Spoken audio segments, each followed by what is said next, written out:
গণভোট যদি অসাংবিধানিক অবৈধ হয়, তারেক রহমান অবৈধ প্রধানমন্ত্রী। জুলাই সনদ যদি অসাংবিধানিক হয়, সালাউদ্দিন আহমেদ অসাংবিধানিক স্বরাষ্ট্রমন্ত্রী। আমার এই গণভোট যদি অবৈধ হয়, বিএনপি সরকার অবৈধ সরকার। তো আমরা এইটুকু আহ্বান জানিয়ে যাই, আপনারা আপনাদের পক্ষ থেকে বলবেন, জনাব তারেক রহমান, রাজনৈতিক দল বিএনপি, গণভোট যদি অসাংবিধানিক অবৈধ হয়, তারেক রহমান অবৈধ প্রধানমন্ত্রী। জুলাই সনদ যদি অসাংবিধানিক হয়, সালাউদ্দিন আহমেদ অসাংবিধানিক স্বরাষ্ট্রমন্ত্রী।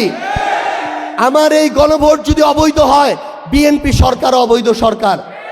আপনাদের এই কণ্ঠটুকু জারি রাখবেন। নতুন করে আওয়ামী লীগের কিছু কণ্ঠকে আমরা দেখতে পাই, বিএনপি আমরা কেন জানি না, সেই কণ্ঠগুলো যারা বিএনপিকেও অবৈধ বলছে, জুলাইকে যারা প্রশ্নবিদ্ধ করছে, নোংরামি করছে। প্রশ্ন করা এক জিনিস, নোংরামি করা আরেক জিনিস। যারা করছে তাদের বিরুদ্ধে বিএনপির কোনো সারা শব্দ নাই। আমাদের জুলাই যোদ্ধারা এখন কথা বলা শুরু করেছে।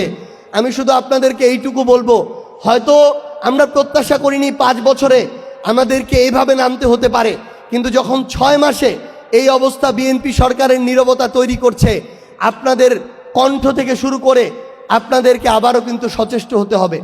যদি আপনারা হন, আমরা বিশ্বাস করি শুধু বিএনপি না, আগামীতে কোনো দল যদি স্বপ্ন দেখে স্বৈরাচার হওয়ার, কোনো দলের ওই স্পর্ধা কোনোদিন হবে না।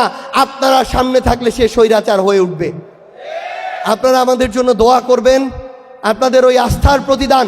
আমাদের রাজনৈতিক দলের দরকার নাই, আমাদের ক্ষমতায় যাওয়ার দরকার নাই, কিন্তু আমরা আমাদের শহীদ ভাইদের, আহত যোদ্ধাদের যে আকাঙ্ক্ষা, সেই বাংলাদেশের সাথে মৃত্যুর আগে পর্যন্ত সেই লক্ষ্য থেকে আমরা বিন্দুমাত্র বিচ্যুত হব না ইনশাআল্লাহ।